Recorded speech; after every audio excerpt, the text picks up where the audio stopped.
വിശുദ്ധ യോഹന്നാൻ എഴുതിയ സുവിശേഷം അധ്യായം 16. ദുഃഖം സന്തോഷമായി മാറുന്നു.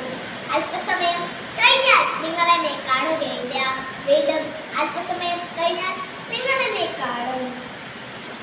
അപ്പോൾ എൻ്റെ ശിഷ്യന്മാരിൽ ചിലർ പരസ്പരം പറഞ്ഞു, അല്പസമയം കഴിഞ്ഞാൽ നിങ്ങൾ എന്നെ കാണുകയില്ല, വീണ്ടും അല്പസമയം കഴിഞ്ഞാൽ നിങ്ങൾ എന്നെ കാണും എന്നും ഞാൻ പിതാവിന്റെ അടുത്തേക്ക് പോകുന്നു എന്നും അവൻ നമ്മോട് പറയുന്നതിന്റെ അർത്ഥമെന്താണ്? അവർ തുടർന്നു. അല്പസമയം എന്നുകൊണ്ട് അവൻ എന്താണ് അർത്ഥമാക്കുന്നതെന്ന്, അവൻ പറയുന്നത് എന്താണെന്ന് നമുക്കറിഞ്ഞുകൂടാ. കാര്യം അവർ തന്നോട് ചോദിക്കാൻ ആഗ്രഹിക്കുന്നു എന്ന് മനസ്സിലാക്കിയ യേശു പറഞ്ഞു, അല്പസമയം കഴിഞ്ഞാൽ നിങ്ങൾ എന്നെ കാണുകയില്ല, വീണ്ടും അല്പസമയം കഴിഞ്ഞാൽ നിങ്ങൾ എന്നെ കാണും എന്ന് ഞാൻ പറഞ്ഞതിനെ പറ്റി നിങ്ങൾ പരസ്പരം ചോദിക്കുന്നതോ? സത്യമായി ഞാൻ നിങ്ങളോട് പറയുന്നു, നിങ്ങൾ കരയുകയും വിലപിക്കുകയും ചെയ്യുന്നു, എന്നാൽ ലോകം സന്തോഷിക്കും. നിങ്ങൾ ദുഃഖിതരാകും, എന്നാൽ നിങ്ങളുടെ ദുഃഖം സന്തോഷമായി മാറും.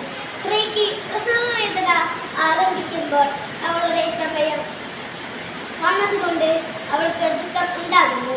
എന്നാൽ ശിശുവിനെ പ്രസവിച്ചു കഴിയുമ്പോൾ ഒരു മനുഷ്യൻ ലോകത്തിൽ ജനിച്ചതുകൊണ്ടുള്ള സന്തോഷം നിമിത്തം ആ വേദന പിന്നീട് ഒരിക്കൽ അവൾക്ക് ഓർമ്മിക്കുകയില്ല. അതുപോലെ ഇപ്പോൾ നിങ്ങളുടെ ഹൃദയം സന്തോഷിക്കും. നിങ്ങളുടെ ആ സന്തോഷം ആരും നിങ്ങളിൽ നിന്ന് എടുത്തു കളയുകയില്ല. അന്ന് നിങ്ങൾ എന്നോട് ഒന്നും ചോദിക്കുകയില്ല. സത്യമായി ഞാൻ നിങ്ങളോട് പറയുന്നു, നിങ്ങൾ എൻ്റെ നാമത്തിൽ പിതാവിനോട് ഒന്നും ചോദിച്ചിട്ടില്ല. അവിടുന്ന് നിങ്ങൾ എൻ്റെ നാമത്തിൽ പിതാവിനോട് ചോദിക്കുന്നത് എന്തും അവിടുന്ന് നിങ്ങൾക്ക് നൽകും. ഇതുവരെ നിങ്ങൾ എൻ്റെ നാമത്തിൽ ഒന്നും തന്നെ ചോദിച്ചിട്ടില്ല. ചോദിക്കുകയും നിങ്ങൾക്ക് ലഭിക്കും. അതുമൂലം നിങ്ങളുടെ സന്തോഷം പൂർണ്ണമാവുകയും ചെയ്യും. ആമേൻ.